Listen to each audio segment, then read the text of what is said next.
కృష్ణా ఎన్టీఆర్ జిల్లా పరిసర ప్రాంత వాస్తవ్యులకు యేసుక్రీస్తు వారి పేరిట వందనాలండి.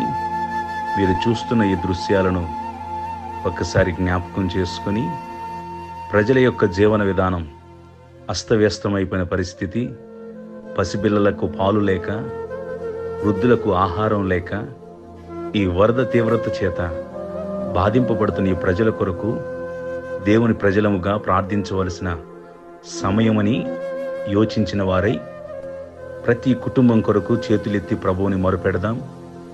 నిశ్చయముగా దేవుడు అందరి జీవితాల్లో గొప్ప కార్యాలు జరిగించినట్లుగా, ఈ వరద తీవ్రత నుండి ప్రజలందరూ త్వరగా కాపాడబడినట్లుగా దేవుని ప్రజలముగా చేతులెత్తి మొరపెడదాం. దైవజనులారా, దేవుని ప్రజలారా, క్రైస్తవ సమాజమా, మనందరము కలిసి ప్రార్థన చేయవలసిన సమయం గనక ప్రతి వ్యక్తి కూడా ఎక్కడా కూడా అలక్ష్యముగా ఉండక, మన ప్రజల కొరకు, మన కుటుంబాల కొరకు, మన జిల్లాల కొరకు ప్రార్థన చేద్దాం. దేవుడు గొప్ప కార్యాలు మనందరి కుటుంబాల్లో జరిగించినట్లుగా భారభరితమైన హృదయాలతో దేవుని సన్నిధిలో చేతులెత్తి మోకరించండి. ప్రభు కార్యం చేస్తాడు.